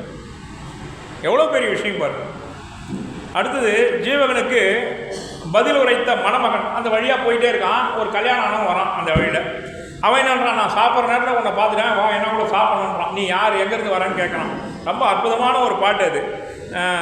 புறநகர் மணமகன் ஒருவன் போதர்வான் இறைமகன் வினையினான் என்ன பேரவே துறைவளர் நாட்டோடு நகரம் சொல்லன அறிகவென்று அழிலா கமல கூறினான். அப்போ அவன் சொல்கிறானா, அப்போ ஜீவகனு நான் எந்த நாடு, இது எந்த நாடுன்னு கேட்குறான். இது மத்தியம நாடு, இதில் என்ன செல்வ செழிப்பு, இங்கே வழியே கொடுத்தினா கூட யாரும் வாங்கிறதுக்கு ஆள் இல்லை. அப்படின்னா என்ன அர்த்தம், கொடுப்பவர் நிறைய இருக்காங்க, வாங்குறவங்க ஆள் இல்லை. அந்த மாதிரி செல்வ செழிப்பான நாடு இது அப்படின்னு சொல்கிறான். ஏமாபுரம் அதனுடைய தலைநகரம். ஐயனே நீ ஊருக்கு புதியவரான்னு கேட்குறான். ஆமாம், புதியவர் அப்படின்றதுக்கு இங்கிலீஷில் ஒரு அருமையான வார்த்தை ஸ்ட்ரேஞ்சர். யாராவது நீங்கள் ஒரு ஊருக்கு பெங்களூர் போயிருக்கீங்க, அங்கே வந்து கப்பன் பார்க்கு போகிறதுக்கு வழி கேட்குறேன்னு வச்சுங்க, நீங்கள் என்ன சொல்லணும், வழி தெரியாதுன்னு சொல்லக்கூடாது. நான் இந்த ஊருக்கு புதியவன் அப்படின்னா அவன் புரிஞ்சுக்குவான், ஓஹோ இவர் நம்மளை மாதிரி புதுசாக வந்துக்கிறார். அப்போ இங்கிலீஷில் ஐ ஆம் ஏ ஸ்ட்ரேஞ்சர் அப்படின்னு சொல்லி. ரைட். மனம் நிறைந்திருக்கும் பெரிய பெருநகரம். அது பாருங்கள் சார், யானையினுடைய மத நீர்லேருந்து ஒரு அருமையான வாசனை வருமா. இதெல்லாம் தேவர் பெருமான் எப்படி பதிவு பண்ணியிருக்கார் பாருங்க. யானையினுடைய மத நீரிலிருந்து வரக்கூடிய வாசனை எப்படி இருக்குமா, ஒரு புது மணப்பெண் மீது வரக்கூடிய வாசனை மாதிரி இருக்கும். எப்பவுமே கல்யாணம் ஆகின ஒரு புது பெண்ணுக்கு அவங்க கிட்ட இருந்து வரக்கூடிய ஒரு நறுமணம் இருக்குமா. அந்த நறுமணம் எப்படி இருக்குன்னு கேட்டால் யானையினுடைய மத நீரிலிருந்து வரக்கூடிய அந்த நறுமணத்திற்கு இணையாக இருக்கிறதுன்னு சொல்கிறார் தேவர் பெருமான். துணைமலர் கண்ணியும் செம்பொன் மாலையும் இணைமலர் தாரினான் இடறி ஏகினான். அப்பெருநகரில் ஜீவகன் மலர்கண்ணியும் பொன்மாலையும் இடர மலர்ந்த புதுமாலை அணிந்த சென்றான் அப்படின்னு சொல்கிறார். ஜீவகனை பார்க்குறாங்க அந்த உலகத்தை, அந்த மத்தியம நாட்டில் இருக்க பெண்கள் அவனுடைய அழகை கண்டு மயங்குகிறார்கள். இது எல்லா இடத்துலையும் நடக்கிறதா. அதனால் ஜீவகனுடைய தேஜஸான ஒரு உருவம் அப்படி அதை பார்க்குறாரு. அடுத்தது பெண் அன்னத்தினுடைய ஊழலை பற்றி சொல்கிறார். ஜீவகன் பார்த்துக்கிட்டே வர இடத்துல அன்னம் என்ன பண்ணிச்சான், ஒரு அன்னம், பெண் அன்னம், எப்பவுமே பேதமை நிறைந்தது பெண் அன்னம், அது ஆத்திர நீங்கிட்டு போயிட்டான். அதனுடைய உருவம் நிழலாக தெரியுதான். அப்போது அவனுடைய ஆண் அன்னத்தின் மேலே கோச்சிக்குதான். அடா பாவி கல்வன், நீ எனக்கு தெரியாமல் ஒரு அன்னத்தை இந்த தண்ணிக்குள்ளே வச்சிருக்கிற பொழுது நீ, அதுதான் தெரியுது, நான் இவ்வளவு நாள் உன்னை நம்பினேன், கல்வன் இன்னொரு அன்னத்தை கொண்டாந்து இந்த தண்ணிக்குள்ளே வச்சிருக்கிற பொழுது நீ அப்படின்னு சொல்லி அந்த ஆண் அன்னத்துக்கிட்ட இது ஊடல் கொள்ளுதான். அப்போ அந்த ஆண் அண்ணன் சொல்லுதான், உன்னை தவிர நான் கனவுல கூட வேற பெண்ணை நினச்சதில்லை, அது உன்னுடைய நிழல், அது உன்னை போலவே உன் கண்ணுக்கு தெரியுது, அப்படினால நான் வேற ஒரு அன்னத்தை நான் ஏறெடுத்து கூட பார்க்கறதில்லை அப்படின்னு இந்த ரெண்டு அன்னத்தின் மூலமாக என்ன சொல்கிறாரு. அப்படி அக்ரிணை, அதாவது உயர்திணை மனிதருக்கு பறவைகள் விலங்குகள் மூலமாக அறிவு புகட்டுவாங்க சில காப்பிய புலவர்கள். அப்படி இந்த ஆண் அன்னத்துக்கு பெண் அன்னத்தின் ஊடலை பார்த்துக்கிட்டு ஒரு கணவனும் மனைவியும் எந்த காலத்திலையும் மாற்று குணம் இல்லாமல் இருக்கணுன்றத சொல்கிறார். அடுத்தது பெண் அன்னத்தின் வருத்தத்தை நீக்கியது. நான் சுவாசிப்பது கூட உன் காற்றுன்னு சொல்லுது அன்னம். நான் சுவாசிப்பதும் நேசிப்பதும் ஒன்றுதான், நான் போய் இன்னொரு அன்னத்தை ஏன் தேட போகிறேன் அப்படின்னு சொல்லுவேன். அப்போ தான் இவ்வளோ நாள் இப்படி வந்துகிட்டே இருந்தவனுக்கு ஒரு ஃபீட்பேக் நமக்குள்ளே ஞாபகம் வந்துடலாம். தத்தையை கல்யாணம் பண்ணிட்டு வந்தான், குணமாலையை கல்யாணம் பண்ணிட்டு வந்தானே, அவங்க நினைவே இவனுக்கு வரலையா? ஏன் இல்லையா, நமக்கு வருமா இல்லைங்களா? ஆனால் ஒருத்தவனுக்கு மட்டும் அந்த சிந்தனையே வரலையா. யாருக்கு? கோவலன் கண்ணகியை பிரிஞ்சு மாதை வீட்டுக்கு போயிட்டான் பாருங்க, அவனுக்கு கண்ணகியுடைய நினைப்பே வரல. ஆனால் யாருடைய நினைப்போட தானா? மாதவியினுடைய நினைப்போட தான். விடுதலறியா சிறப்பினன்னு சொல்லுவார் இலக்கோவடிகள். அப்படி மாதவியினுடைய அழகலை மயங்கி காசரு பொண்ணே வளபுர முத்தே காசே விரையே கரும்பே தேனேன்னு நலம்பாராட்டினானே, அத்தனையும் விட்டுட்டு கண்ணகின்னு ஒருத்தி இருந்தால் அவளா கூட நம்ம வாழ்ந்து அவன் நமக்கு மனைவியாச்சு, அவன் எங்கே இருப்பான் எப்படி இருப்பான்னு சிந்தனையே இல்லாமல் அங்கே இருந்தானா. ஜீவகனுக்கு இப்போ காந்தரதத்தினுடைய சிந்தனை வருகிறது.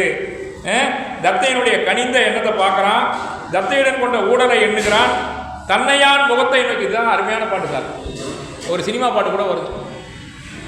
தன்னையான் முகத்தை நோக்கின் தான்முலை முகத்தை நோக்கும், பின்னையான் பலவும் பேசி தானொன்று மழுவும். அவளுடைய முகத்தை நான் நேராக பார்த்தேன்னா அவன் என் முகத்தை பார்க்க மாட்டான். யாரு? காந்தரதத்தை கீழே குடிஞ்சுப்பான். நான் அவன் முகத்தை பார்க்கும்போது அவன் கீழே குடிஞ்சுப்பா. நான் வேற எங்கேயாவது வந்தா அவன் என் முகத்தை பார்ப்பான். இது சினிமா பாட்டில் வருது. நீங்கள் பாட்டு எந்த பாட்டுன்னு நீங்களே சொல்லுங்கள். ரைட். அப்படி அவன்லாம் நினச்சிக்கிட்டு மனம் கலங்குறான். பிரிவு துயரால் துடிக்கிறாள் தத்தை, துன்பத்தால் வாழ தோன்றுகிறாளாம் தத்தை. அதுக்கடுத்து பார்த்தீங்கன்னா உயிரை உருக்கும் பார்வை பார்க்கலாம். ஈருடலும் ஓர் உயிரும் ஆனவராக வாழ்ந்தாங்க. யார்? காந்தரதத்தையும் ஜீவகனும். அதெல்லாம் அவனுக்கு நினைப்பு வருது. இந்த காட்டு வழியாக போகும்பொழுது சிந்தனை வரும் நிலையா இருக்காதுல்ல சார். அப்போது அந்த சிந்தனை வருது. காந்தரதத்தை பேசினது, காந்தரதத்தையோட இன்பம் அனுபவிச்சது, அவள் பார்த்த பார்வை, நாம் பேசிய பார்வை, அதெல்லாம் பேச மறந்த கதைன்னு சொல்லுவாங்க. ரிட்டையர்மெண்ட்டு ஒரு ஆசிரியருக்கு ரிட்டையர்மெண்ட் ஃபங்க்ஷன் நடந்தது. அந்த அம்மாவும் டீச்சர். அப்போது நான் இயற்கையாக பேசினேன். நீங்களும் அவசரமாக ஸ்கூல் கிளம்பி போயிருப்பீங்க, அந்த அம்மாவும் அவசரமாக ஸ்கூல் கிளம்பி போயிருப்பாங்க. பேசலான்னு ஒரு செய்தியை ஆரம்பிச்சிருப்பீங்க, அதுக்குள்ளே நேரம் ஆகிடுச்சுன்னா அந்த அம்மா கிளம்பிப்பாங்க, நீங்களும் கிளம்பிருப்பீங்க. ஆக பேச மறந்த கதையெல்லாம் இனிமேல் 2 பேரும் ரிட்டையர்ட் ஆகிட்டீங்க, வீட்டில் உட்காந்து அந்த கதையெல்லாம் பேசுங்க. பிரபாகர் சார் சிரிச்சார் பாருங்க, சிரிப்பு. பேச மறந்த கதையெல்லாம் பேசுங்கன்னா இங்கே வா. அந்த அம்மா டீச்சர் என்னை கூப்பிட்டாரு. இனிமேல் தான் நாங்கள் பேசுகிறோமா, எங்களுக்கு இனிமேல் இன்னும் கதை இருக்குது அப்படின்னாங்க. அப்படி இதில் ஒரு அருமையான வரி 1632வது பாட்டில், காதல் மிகுந்துட்டா எவ்வளவு படிச்சிருந்தாலும் அவனுக்கு அந்த அறிவு வேலை செய்யாதான்.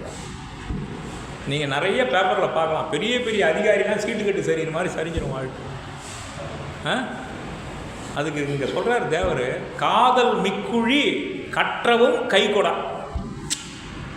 1000 மறைப்பொருளை கற்றவன் யார்? இலங்கேஸ்வரன். 33 கோடி வாழ்நாளை பெற்றவன், பெற முடியாத வரங்களை பெற்றவன். ஆனால் கடைசியில் அவன் பெற்ற வரங்கள் எதுவுமே அவனுக்கு இல்லைங்களா? அதுதான் காதல் மிக்குழி கற்றவும் கை கொடா. அருமையான பாட்டு. அடுத்து பாருங்க, அதை தான் திருக்குறளில் அழகாக இந்த ஒரு வரிக்கு ஒரு கவிதை எழுதியிருக்காரு. நுண்ணிய நூல் பல கற்பினும் மற்றும் தன் உண்மை அறிவே மிகும். எவ்வளவுதான் படிச்சிருந்தாலும் நீங்கள் வாங்காத வரம் என்னவோ அதான் முன்ன நிற்குமா இல்லைங்களா? நுண்ணிய நூல் பல கற்பினும் மற்றும் தன் உண்மை அறிவே மிகும். அதுதான் சொன்னார். அதுதான் நாம் சொல்லும்போது மதிஞானம், ஸ்ருத ஞானம், அவதி ஞானம், மனப்பரியாய ஞானம், கேவல ஞானம். சமணத்தில் மட்டும்தான் ஞானத்தை இப்படி பிரிச்சிருக்காங்க. மதிஞானம் நாம் பிறக்கும் போதே இருக்குது. ஸ்ருத ஞானம் ஸ்ருதத்தை படிக்கிறதுனால வர்றது. மற்றதெல்லாம் நாம் செய்கிற தவத்தால் கிடைக்கிறது இல்லைங்களா? மதிஞானம், ஸ்ருத ஞானம் இதுதான் நமக்கு இப்போதைக்கு. அவதி ஞானம், மனப்பரியாய ஞானம், கேவல ஞானம் இல்லை. பொய்கையின் அழகை ரசித்து போகிறான் ஜீவகன். அதுக்கு அடுத்தது நீல்நிதி துஞ்சும் நிறை கோயில். தடமித்தன்கிட்ட இருக்கிற படைகளை பற்றி சொல்கிறாரு. தடமித்தனுடைய அந்த மன்னனுடைய சிறப்பெல்லாம் சொல்லிகிட்டே போகிறாரு. ஜீவகன் உரைத்த ஆராய்ந்த விஜயன், அவனுடைய பையன் ஒருத்தன் இருக்கான், தடமித்த மன்னன். அவனுடைய பையன் விஜயன், அவன் இவனை பார்க்குறான். அப்போ அவங்க கேள்வி கேட்குறான், நீ என் நாட்டவர், எவ்வூர், இவ்விடம் எய்தார் இவன் வாழ்வார், என் நாட்டவர் எப்பெயராய் நீ உரையன எனக்கு அப்படின்னு கேட்கலாம். நீ எந்த நாட்டத்து வர, எங்கேருந்து வர? ஏன்னா இந்த ஊரில் இருக்கிறவன் இங்கே வந்து உட்கார மாட்டான். நீ வெளியூர்காரன், இங்கே வந்து நீ தைரியமாக உட்காந்துட்ட, நீ யாருன்னு கேட்குறான். அப்போ தான் ஜீவகனை பார்த்துட்டு சொல்கிறான், ஆஹா இவன் வந்து வில்லுடை கடவுள்னு ஒருத்தன் இருக்கான் அர்ஜுனன், அவனை விட இவன் சிறப்பானவனாக இருக்கான் பொழுது இவனை நம்ம எங்கேயும் விடக்கூடாது, இவனை நேராக அரண்மனை கூட்டு போகணும்னு இவனை என்ன பண்ணுறான், அவங்க அப்பா இருக்கிற அரண்மனைக்கு கூட்டிகிட்டு போகிறான். விஜயனின் புகழ்ச்சி உரையெல்லாம் சொல்கிறான். என்ன சொல்கிறான், உன்னை பார்த்தா மிகப்பெரிய உயர்ந்த பண்பாளனாக இருக்க, இனி நீ இந்த ஊருக்கு புதியவன் இல்லை, இதுதான் உன் ஊர், இந்த அரண்மனை தான் உன்னுடைய அரண்மனை இல்லைங்களா, நாங்கள்லாம் உனக்கு உறவினர்கள் அப்படின்னு அந்த விஜயன் சொல்கிறான். நம்மளை பார்த்தா சொந்தக்காரனே நீ யார், எங்கே வந்த, எப்போ போவ, எதுக்கு வந்த இல்லையா, சொல்லிட்டு வர்றது இல்லையா, அட்லீஸ்ட் ஒரு ஃபோன் பண்ணாது வர்றது இல்லையா, இப்படி கேள்வி கேட்குற நம்ம சொந்தம். அங்கே பாருங்கள் ஜீவகனுக்கு, இதுதான் ஊர், இதுதான் அரண்மனை, இதுதான் நாங்கள் உனக்குடைய சொந்தம், நீ இங்கே இருன்னு சொல்கிறான். அவன் செய்த புண்ணியம் அது. ஜீவகனை தழுவி கொண்ட விஜயன். அப்போ பாருங்கள் அந்த விஜயன் என்ன பண்ணான்னா, ஒரு மாமரத்தை பார்க்குறான். மாமரத்து மேலே ஒரு அம்பு அடிக்கிறான். அந்த மாங்கனி வேணும்னு சாப்பிடணும்னு ஆசைப்பட்டு அவன் அடித்து பார்க்குறான். அந்த மாங்கனி மேலே படாமே ஒதுங்கி போகுது அவன் அடிக்கிற அம்பு. ஜீவகம் பொறுத்து பார்க்கலாம், அந்த அம்பை வாங்கலாம். அம்பை வாங்கி விட்டான் சார். நம்ப மாட்டீங்க, தேவர் இப்படி தான் எழுதியிருக்காரு. அந்த அம்பு போய் மாங்கனியினுடைய காம்புல கட் பண்ணி அந்த மாங்கனியும் திரும்பி இவன் கைக்கு வருதான், விட்ட அம்பு திரும்பி வருதான் சார். மாங்கனி திரும்பி வர்றது அதிசயம், விட்ட அம்பு திரும்பி வருதான்.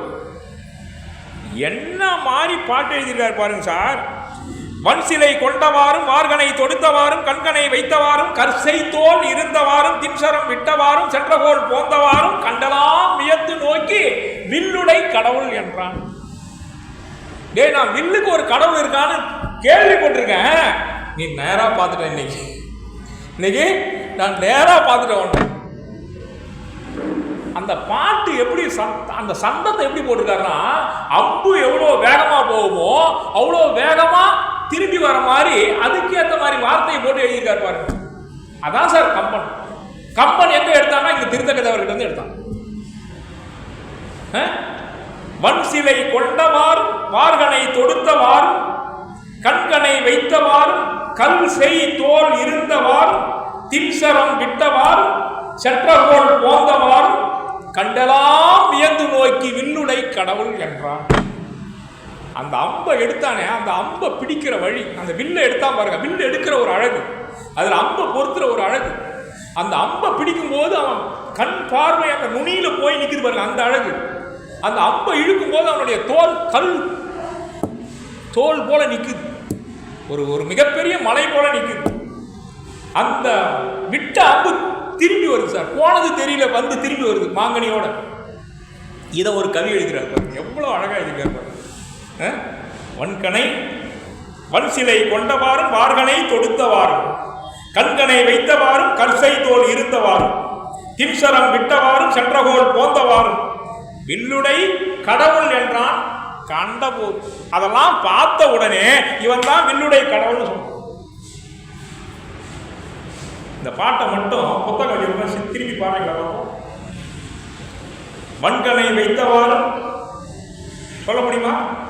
பன்சிலை கொண்டவாறும் வார்கனை தொடுத்தவாறும் கண்கனை வைத்தவாறும் கற்செய்தோர் இருந்தவாறும் தின்சரம் விட்டவாறும் சற்றகோர் போந்தவாறும் கண்டலாம் வியந்து நோக்கி வில்லுடை கடவுள் என்றான். என்ன சார், அந்த அம்பு போற வேகத்தில் எழுதியிருக்காரா? அதான் சார் தேவர். ரைட். அடுத்து ஜீவகனை அரண்மனைக்கு அழைத்து சொல்றான். ஜீவகனை தடமித்தன் பார்க்கிறான். இது உண்மையான ஒரு விஷயம் சார். 5 விரலை பார்க்கறான் அந்த அரசன் தடமித்தன். 5 விரலை பார்த்த உடனே அவன் கையில அம்பு விட்டு விட்டு ஒரு தழும்பு இருக்கான். அந்த தழும்பை பார்த்த உடனே தடமித்தன் சொல்றான், டேய் அர்ஜுனா இல்லடா, அர்ஜுனுக்கு பெரிய அர்ஜுனடா. ஏன்னா அவன் கையில அம்பு விட்டு விட்டு பழுத்து போய் ஒரு மறு இருக்கு, ஒரு தழும்பு இருக்கு. அந்த தழும்பு சாதாரணமா எவனுக்கு வந்துடாது. எவன் வில்ல நேர்த்தியா விட தெரியுமோ, விட்டு இருக்கிறானோ, அதுல அனுபவம் பெற்றவனோ அவனுக்கு மட்டும் தான் இருக்கும். இவன் கையில அந்த தழும்பு இருக்கு. இவன் வில்லுடை கடவுள் தடமித்த சொல்றானோ. அப்போதான் கூப்பிட்டு அவனுடைய 5 பிள்ளைகளுக்கும் நீ இந்த வில்லு ஏற்றம், குதிரை ஏற்றம் எல்லாத்தையும் கற்றுக் கொடுறான்னு சொல்றான். அப்போ அந்த பிள்ளைங்களுக்கு 5 பேர், யாரு கனகமாலையாவோட பிறந்தவன் 5 பேர், 5 பேருக்கும் அந்த வில் பயிற்சியும் செய்து கொடுக்குறான். பாருங்க சார், ஏவினுக்கு அரசன் என்றான். ஏவினுக்கு அரசன் யாரு? வில்லுலே மிகப்பெரிய ஆளு துரோணாச்சாரியார். துரோணாச்சாரியாருக்கு மிஞ்சின ஒரு வில்லுடைய ஒரு அறிவாற்றல் மிக யாரும் கிடையாது. அந்த துரோணாச்சாரியாருக்கு இணையானவனா ஜீவகன். இந்த பாட்டில் சொல்றாரு பாருங்க, அண்ணலன் சிலைவாளுள் அமோகமா ஆசா நிற்பின். 1646வது பாட்டில் வில்வித்தையில மிகப்பெரிய ஆள் யாருன்னா துரோணாச்சாரியார். அதற்கு அடுத்தது யாருன்னா வித்யாதரர்கள். அதுக்கு அடுத்து யாருன்னா ஜீவகன். எப்படி சொல்லி போறார் பாருங்க. ஆக புன்னகத் உரையும் வேளாண் என புகழ்ந்து அரசன் சொன்னான், மன்னகத்தில்லை. இந்த பாட்டு ரொம்ப அருமையான பாட்டு. அன்னலம் சிலைவதாருள் அமோகமா ஆசா நிற்பின் விண்ணகு வெள்ளி வெற்பின் விஞ்சையர் உலகின் அல்லால். வித்யாதரர்கள். மன்னகத்து இல்லை. இந்த பூமியில எவனும் அந்த மாதிரி வில்லு விடுறதுக்கு ஆளே இல்லை. மன்னகத்து இல்லை என்பார் வாயினை அடங்க வந்தான். அந்த வார்த்தையை மாத்திரத்துக்கு வந்துருக்கா வந்தான். அவன் தான் ஜீவகன். துரோணாச்சாரியார், அதுக்கு அடுத்தது வித்யாதரத்து உலகத்தில் இருக்கக்கூடிய தேவர்கள். அவங்க 2 பேருக்கு தான் வில்வித்தை தெரியும் நினைச்சேன். அவங்களுக்கு அந்த பூமியில யாரும் இல்லைன்னு நினைச்சேன். அதை மாத்திரத்துக்கு ஒருத்தன் வந்துட்டான். அவன் தான்டா ஜீவகன். எப்படி சொல்லணும், அவன் விரல்களை பார்த்தேன். அந்த விரல்கள்ல அவன் அம்பு விடுறதுல சிறந்தவனா இருந்தனால அம்பு விட்டு விட்டு ஒரு தழும்பு வந்திருக்கு. அந்த தழும்பு சாதாரணமா எவனுக்கு வராது, அது ஜீவகனுக்கு இருக்கு. ஆஹா, இவனை விடக்கூடாதுன்னு அவன் அப்பதான் பயிற்சி. அடுத்தது அவங்களுக்குலாம் பயிற்சி வில்வித்தை கற்றுக் கொடுக்குறார். அதுக்கு அடுத்தது பாருங்க,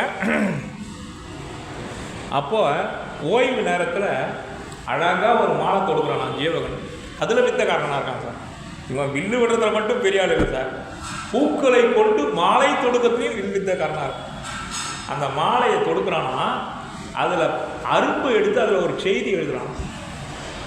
அந்த மலர் மாலையில் பூவினுடைய அரும்பு இருக்கு இல்லைங்களா, அரும்பினுடைய அந்த காம்பு பகுதியால் தான் நினைக்கிறத எழுதுறானா. என்னென்ன எழுதுறான்னா, ஜீவகன் சொல்றானா, ஒரு அழகான பெண்களோடு இல்லறம் நடத்தி அவர்கள் தரக்கூடிய இன்பத்தை எய்துவது சிறந்த வாழ்க்கை. அப்படி அந்த இன்பத்தை எய்தாதவர்கள் ஒரு வேடுவர் வாழ்க்கை வாழ்ந்ததற்கு சமம்னு சொல்லி எழுதுறாரு. அந்த மாலையை பார்க்கறதுக்கு அந்த அரண்மனையில் ஒரு பணிப்பெண் வரா. இந்த மாலை என்னுடைய தலைவிக்கு பொருந்துன்றான். இந்த எடுத்து போன்னு கொடுத்துருங்க. யாரு? ஜீவன். எப்படி அந்த அந்த ஸ்க்ரீன் பிளேன்னு சொல்கிறான் பாருங்க. கனகமாலை எங்கேயோ இருக்கான், இவன் அரண்மனையில் இருக்கான். கனகமாலைக்கு ஒரு லிங்க் கொடுக்கணும் இல்லைங்களா? அரண்மனையில் இருக்கிறவங்க தேவர் சொல்கிறார், அரண்மனைக்கு போனோம்னா விருந்தாளியாக போகிறவங்க 5 குழந்தை அடக்கி சொன்னதை மட்டும் செய்துட்டு வெளியே வரணுமா, மீறி எந்த வேலையும் செய்யக்கூடாதான், இருக்கிற இடம் தெரியாமல் இருந்துட்டு வரணுமா. அது அரச மரபான். அப்படி இருக்கிற நான் அரண்மனையில் எப்படி இருக்கணுமோ அப்படி இருக்கிறேன். ஆனால் ஒரு அழகான மாலை கட்டினா, ஒரு பூச்செண்டு கட்டினா, இது 2த்தையும் அந்த தோழி கேட்டால் என்னுடைய தலைவிக்கு பொருந்தும்னு உடனே கொடுத்தாங்க. தலைவி யார் என்ன இது இவன் கேட்கல. இதை வாங்கின பிற்பாடு இந்த மாலையில் இருக்கக்கூடிய செய்தியை படிக்கிறா யார்? கனகமாலை. படித்த உடனே ஆஹா, இவ்வளவு அற்புதமாக மாலை தொடுக்கக்கூடியவன் மிகச்சிறந்த ஒரு வீரனாக இருக்கணும், மிகச்சிறந்த ஒரு அழகனாக இருக்கணும். பார்க்காமலே அவளுக்கு காதல் வருகிறது. அதில் அவள் அரும்பாலை எழுதின செய்தியை வேற படிக்கிறான். இப்படி அழகான பெண்களோடு இணைந்து இல்லற இன்பத்தை துய்க்காத வாழ்க்கை வேடுவர்கள் காட்டிலே வாழக்கூடிய வாழ்க்கைக்கு சமம்னு எழுதியிருக்கான். அப்போ அவனுடைய மனதிலும் காமக்குறிப்பு இருக்குதுன்றதை தெரிஞ்சுக்கிட்டு அவன் மீது அவள் காதல் கொள்கிறாள். பசலை பூக்கிறது. அவளுடைய அந்த காதல் வெப்பத்தை குளிக்கிறதுக்கு முத்து என்ன குளிர்ச்சியாக வெப்பமா சார்? முத்து குளிர்ச்சி. முத்து மாலை அணிவிக்கிறாங்களாம். அதெல்லாம் சொல்கிறார் அந்த இடத்துல தேவர். அவளுடைய அந்த வெப்பம், காம வெப்பத்தை குறைக்கிறதுக்கு சந்தனம் பூசுகிறாங்களாம், இந்த முத்து மாலை அணிவிக்கிறாங்களாம். இப்படி அவருடைய அந்த காம வெப்பத்தை தணிக்கிறார்களாம் அவருடைய பணிப்பெண்கள். அடுத்தது பார்த்திங்கன்னா, இது ஆண்மைக்கு அழகா அப்படின்னு கேட்டால் இது ஆண்மைக்கு அழகுன்னு சொல்கிறார். என்னென்னா, ஆகந்தோனார் மணிப்பலகையாக முளைகள் நாயாக போக கேட்ப புனைப்பவழ அல்குள் கழகமாக ஏக இன்ப காம கவராடல் இயைவதென்றேல் ஆக நோட்டிட் அங்கல் ஆண்மை அழிக என்பவே. அதுதான் அழகுன்னு சொல்கிறார். ஆண்மைக்கு அழகுன்றார். என்ன? பெண்களோட இணைந்து இன்பத்தை தூக்கணும். அதுக்கு சொல்கிறார் ஆண்கள். அதாவது சதுரங்க பலகையாம் யார்? ஜீவனுடைய மார்பு. அந்த மங்கையர்களுடைய நெஞ்சம்தான் பகடக்காய். இன்பம் தவறவருடைய மேனியே இச்சூதினை ஆடும் இடமாகும். அந்த சூதாட்ட அப்பாக அந்த பலகை ஆடுற இடம்னு சொல்லி ஒப்புமைப்படுத்தி இங்கே ரொம்ப நுட்பமானதெல்லாம் சொல்லிட்டு போகிறாரு. அது நமக்கு தேவையில்லை. அடுத்தது பார்த்தீங்கன்னா, கருங்குயில் ஒன்று கூவிச்சான். அந்த கருங்குயில் கூவனத்தை பார்த்துட்டு காகம் என்ன பண்ணிச்சான்? அதை அணைச்சிக்கிச்சான். இப்படி சொல்கிறேன். கருங்குயில அந்த தாய் கருங்குயில் விட்டுட்டு போயிடுச்சு. கருங்குயிலும் கருப்பாக இருக்கும், காகமும் கருப்பாக இருக்கும். இந்த காகம் என்ன பண்ணிச்சான்? அது தன் குஞ்சுன்னு நினச்சிக்கிட்டு அதை வளர்த்துக்கிட்டே இருந்துதான். இது வளர்ந்த பிற்பாடு கருங்குயில் கத்துற மாதிரி கத்துச்சான். அப்போ இந்த காகம் உஷாராயி சிச்சி இது நம்ம என்ன இல்லை போது அதை துரத்திச்சான். அப்போ அந்த கனகமாலை சொல்கிறாலாம், இங்கே பாரு, பெத்த தாயாலும் உன்னை ஒதுக்கிடுச்சு, வளர்த்த தாயும் நீ வேணான்னு ஒதுக்கிடுச்சு. இப்படிப்பட்ட சூழ்நிலையில் இருக்கிற நீ போய் நான் காம துன்பத்தில் இருக்கும்போது நீ உன் குரல் எடுத்து பாடுறியே, இது நியாயமா? உனக்கு பெத்த தாயும் உன்னை வேணான்னு ஒதுக்கிட்டா, வளர்த்த தாயும் உன்னை வேணான்னு ஒதுக்கிட்டா, கருங்குயிலே நீ இப்படி ராகம் எடுத்து பாடுறது எனக்கு இன்னும் காம துன்பத்தை அதிகப்படுத்துது. நீ இப்போ கூட அடங்க மாட்டியாலும் அந்த கருங்குயில் மேலே இவ பொய் கோபத்தோடு பேசுகிறாளாம். இதில் எவ்வளோ ஒரு முக்கியமான நுட்பம் இருக்குது பார்த்தீங்களா? பெத்த தாய் விட்டுட்டு போயிட்டா, இது வளர்க்குது காகம். வளர்ந்த ஒருபாடு இது காக்கான்னு கத்தலை, கருங்குயில் கத்துற மாதிரி கத்துது. அப்போ இது நம்முடைய இனம் இல்லைன்னு தெரிஞ்சுக்கிறான். எவ்வளோ அழகான ஒரு ஏற்பாடு. அப்போ ஜீவகன் தந்த மாலையை அவள் தப்பமாக நினைக்கிறா. அந்த மாலை கொடுத்த பிற்பாடு தன்னுடைய காதலை சொல்கிறதுக்கு அவளுடைய உயிரணைய தோழி இருக்கா. அவள் பேர் என்னன்னு கேட்டிங்கன்னா, அற்புதமான பெண். அவள் அனங்க விலாசினின்னு பேர். அவருடைய தோழி அனங்க விலாசினி. அவளை தூது அனுப்புகிறான். அவள் போய் ஜீவகன் கிட்ட, என்னுடைய தோழியினுடைய உயிர் உங்ககிட்ட இருக்கு, என்னுடைய தோழியினுடைய உயிர் உங்ககிட்ட இருக்கு, அவள் உயிர் வாழறதுக்கு ஏற்ற மருந்தும் உங்ககிட்ட தான் இருக்கு, நீ ஒரு பார்வை பார்த்தினாதான் அந்த என்னுடைய தலைவி இருக்கிற நோய் நீங்கும் அப்படின்னு சொல்கிறா. அதனால் கனகமாலையுடைய மாலை கொடுத்து அனுப்புகிறா. அதையும் ஜீவகன் வாங்கிக்கிறாரு. ஜீவகன் வாங்கிட்ட உடனே முதல்ல அந்த இடத்துல தான் சொல்கிறார், ஏம்மா நான் அரண்மனைக்கு விருந்தாளியை வந்துக்கிறேன், உன் தலைவி கொடுத்த மாலையை நான் வாங்கிட்டா நான் ஐம்புலன்னு அடக்கத்தில் இல்லைன்னு அர்த்தம். நான் அரண்மனைக்கு விருந்தாளியை வந்துக்கிறேன், என்னை நீ அப்படிலாம் தொந்தரவு பண்ணாதன்னு மாலையை வாங்க மாட்டேன்றான். அப்புறம் தான் அந்த அனங்க விலாசினி சொல்கிறா, அழகாக என்னுடைய தோழியினுடைய உயிர் நீ இந்த மாலையை வாங்கலாம் போயிடும், அதுக்கு பழியத்துக்கு இருந்தால் நீ வாங்காத விட்டுடு அப்படின்றோம். அப்புறம் தான் அந்த மாலையை வாங்கலாம். அப்போ தான் அழகாக சொல்கிறார் அந்த இடத்துல, ஐம்பொறிகளையும் அடக்கி கொள்ள வேண்டும் அரண்மனைக்கு விருந்தாளியாக வருபவர்கள் அப்படின்னு சொல்கிறான். அதெல்லாம் அழகாக சொல்லிட்டு போகிறாரு. கனகமாலையை காண புறப்பட்ட அனங்கமாவிலை சொல்கிறார். அப்புறம் முத்து மாலைகள்லாம் அணிவிக்கிறாங்க. அவருடைய வெப்பம் தணிவதற்காக சந்தன குழம்பை பூசுகிறார்கள். துன்பக் கடலை கடக்கும் தெப்பமாக நினைக்கிறார் ஜீவகன் கொடுத்த அந்த மலர் மாலையை. அரசலங்குமரர்கள் கற்ற கல்வியை சொல்கிறாங்க. ஜீவகன் விரிவாக அவங்களுக்கு கல்வி கற்றுக் கொடுக்குறான். வியக்க வைக்கும் வில் திறமையில் அந்த 5 பேரும் மிகப்பெரிய நுட்பத்தெல்லாம் அடைஞ்சிடுறாங்க. அப்போ அந்த கடமைத்தன் மன்னனுக்கு அவ்வளவு சந்தோஷம். தன்னுடைய 5 பிள்ளைகளுக்கும் அளவிட முடியாத அந்த கல்வியை கொடுத்துருக்கான் ஜீவகன்றதுனால. அவனுக்கு ஏதாவது நான் திருப்பி செய்யணும்னு நினச்சி அவனை கூட்டும் போகிறான். இவ்வளவு அறிவாக கல்வி கற்றுக் கொடுத்தவனை விடக்கூடாதுரா, அவனை அரண்மனையில் சிறை பிடிச்சு வைக்கணான்னு சொல்லிடுறான். பார்க்குறோம் அத்தனை பேருக்கும் ஆச்சரியம், என்னடா இவ்வளோ உதவி பண்ணிக்கிறான், அவனை போய் சிறை பிடிக்க சொல்கிறியா அப்படின்னு. இந்த மன்னனுக்கு புத்தி கித்தி கெட்டு போச்சோ அப்படின்னு நினைக்கிறான். இன்னும் ஒரு சிலர் என்ன பண்ணுறான், கல்வி கூட துன்பம் தரும் போலகுது, அதிகமாக படிக்கூடாது போலகுது.